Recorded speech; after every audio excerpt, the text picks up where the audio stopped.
Hello and welcome to the channel, and if you can hear the sound of cackling in the background, that is Alfred Farius because his beloved Harlequins have gotten new and very spicy rules.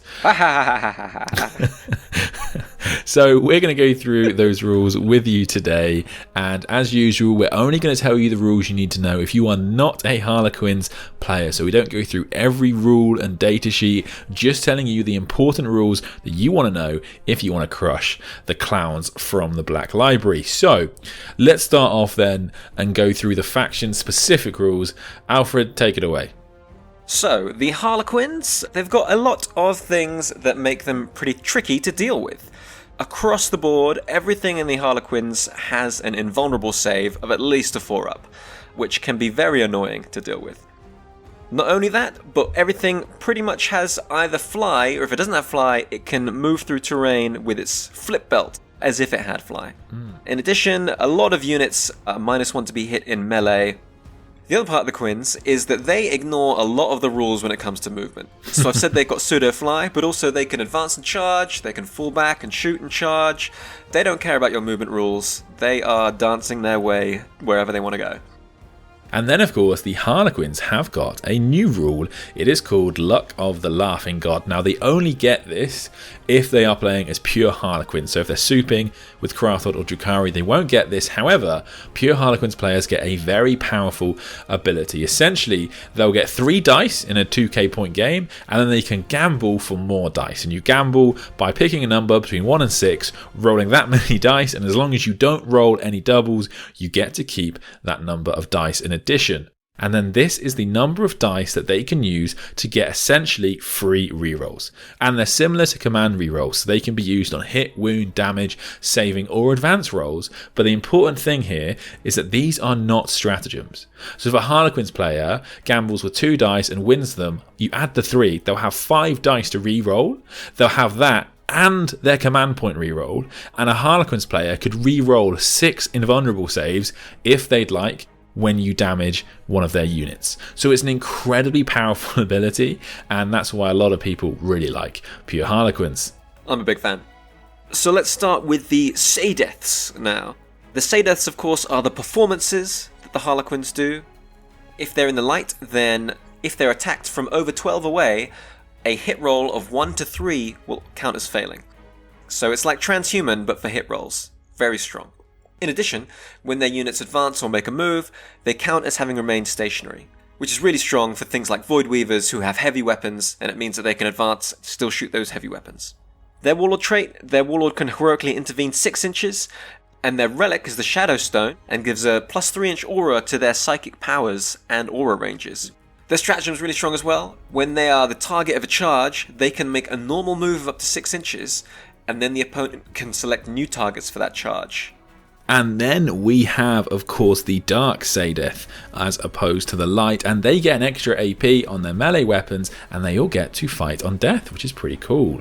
The Warlord trait can deal some mortal wounds. They've got a Relic for an extra to 9 to turn off objectives secured, so very powerful there. And then, of course, they have a stratagem, which is going to stop Overwatch, so Tau players, beware. Last of the 3 Saedaths is Twilight. So are you Team Jacob or Team Edward?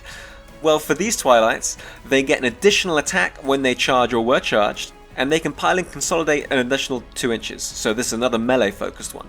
Their Warlord trait lets them regain command points on a 6, and in addition, they can guarantee getting a command point if they choose to gamble 4 dice on their luck rerolls, which is not very likely, but pretty good if you want that guaranteed extra command point at the start of your command phase. Their Relic, it's a 2 damage power sword that gets additional attacks equal to the battle round, so stronger as the game goes. And their stratagem is when their Twilight unit fights, unmodified 6s to hit auto wound. So now we're going to move on to the stratagems, and starting off a couple of strong defensive stratagems that you're going to want to be aware of. So of course they have got lightning fast reaction still, that's a -1 to hit, and prismatic blur is still in the book. It is now only for infantry, but if they advance over 8 inches, that unit gains a 3-up invulnerable save, which is of course amazing. And it's a tasty buff because of course everything in this army has a 4-up invulnerable save, except of course the Solitaire, who has a 3-up invulnerable save. And whilst we're talking about the defensive defensive stats. Just to mention that the bikers are -1 to hit in melee, the vehicles are -1 to hit all of the time, and you can never reroll hits versus vehicles and bikers, so the Harlequins are actually pretty difficult to bring down. Let's talk about some of the stratagems the Harlequins have for movement. So they still have Fire and Fade, so after shooting they make a move of 7 inches. All Eldari get this, but Harlequins can move back into transports, whereas the other flavours of Eldar can't do that. Feigned Retreat, which means they can fall back and still shoot and charge. A lot of units can do that already with Rising Crescendo, but the vehicles being able to do this is really strong. Phantasm. So at the start of the first battle round, watch out, because the Harlequins might be redeploying 3 units, and they can also put those units in strategic reserve without paying the CP. Webway Strike, they can also do that, straight up deep strike, 1 unit for 1 CP or 2 units for 3. Just to mention the Webway Gate, because you are going to probably see these things on the table, they are fortifications, they cannot be targeted. The Eldari player can put an additional number of units in strategic reserves, and not only that, but they can arrive from strategic reserves within 9 inches of enemy models, and even within engagement range of enemy models, if those models are near that Webway Gate. And another way to put into strategic reserve, because they love it, is Virtuosos of the Webway, where a unit that is not in engagement range just goes straight into strategic reserve, which is really good for some late game, getting on points on the other side of the table for a full teleport. They've got a 6-inch heroic intervention for infantry units. Instead of consolidating, they can move back into a transport, and in addition, when an enemy falls back, the Harlequins infantry unit can either consolidate 6 or shoot as if it was the shooting phase. And then the Harlequins have a bunch of stratagems to improve their output, so they can get an extra damage on their melee weapons, they can fight again with a troops unit, Harlequins characters can fight on death, and when they do so with a solitaire, they'll even get an extra strength and attack. Just be mindful not to just plink a wound from a Harlequins character, because they can pay a CP to add +1 attack and strength. The Haywire weapons, as I'm sure you're aware of, are incredible against vehicles, dealing mortal wounds. However, all of the troops have Haywire grenades, which they can throw at a vehicle to deal mortal wounds. And then, of course, the Harlequins, like all of the Eldar, hate Slaanesh, so they get to reroll hits and wounds versus you. And then, being proficient with Shuriken themselves, they still get to use Blade Storm, so 6s to hit, score an additional hit. And then we have some weapon-specific stratagems, so as long as a unit has a single model with one of these weapons, they can use this stratagem. So if the unit has a model with a kiss, wound rolls of a 6 deal a mortal wound. If a model has a caress, the unit can ignore invulnerable saves in combat, and if the unit has an embrace, they can deal mortal wounds on the charge. Definitely worth bearing in mind that the Solitaire himself does also have the kiss and the caress keyword, so he can be an absolute blender in combat. So next up, let's talk about some of the units. The Troop Master, he has a reroll aura just like a Lieutenant, and in addition you can pay to give him a few different upgrades. The best one I think is the Queen of Shards, so unmodified wound rolls of a 5-up, ignore invuln saves. In addition, there's another little strat you can do with the Troop Master and a Death Jester or Shadow Seer. In the command phase they can get extra movement and extra charge with the Hero's Path to make them a little bit more deadly. And then we have the Death Jester. He has got 3 incredibly powerful abilities. He's got a Tesla type ability, so a 6 to hit will cause 3 additional hits, and they do have a Warlord trait to change any roll into a 6. He's got a roll where he can -2 from the move characteristics of non-vehicles and monsters and stop that unit from overwatching or setting to defend. And then he has another roll where he can actually inflict mortal wounds when he's shooting. And then the Death Jester does have his own stratagem that is very powerful, so he can actually stop one of your units from auto-passing morale, forcing that unit to run away. Of course, that's absolutely brilliant into a lot of Horde armies. And this combos well with his standard rule, where models destroyed by him counters 2 for the purposes of morale. Then we have the Solitaire. You can only have one of him in the army, so he's the closest thing we've got to a special character.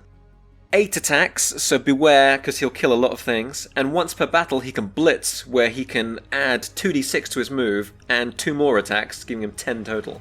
He's got some really good pivotal rolls as well, -1 to be hit and can't be rerolled, or you can put him in deep strike and give him a 3d6 charge, discarding the lowest, or finally he can auto advance 6 and adds 3 to his pile-in and consolidates, making him super quick. And then finally, just to mention the Shadow Seer, the Psyker of the Harlequins, she also has 3 incredibly powerful upgrades, a 6-inch aura of -1 attack, always amazing, and then she's got a 12-inch command phase ability where she can stop one of your units from being affected by aura abilities. And then she's got another aura where when one of your units shoots a Harlequins unit within 6 inches of her, your unit suffers -6 to the range of your weapons. Of course, amazing into things like flamers. And then she has 2 stratagems to be aware of, so she can cast an additional power, and she can cast a power after casting a psychic action.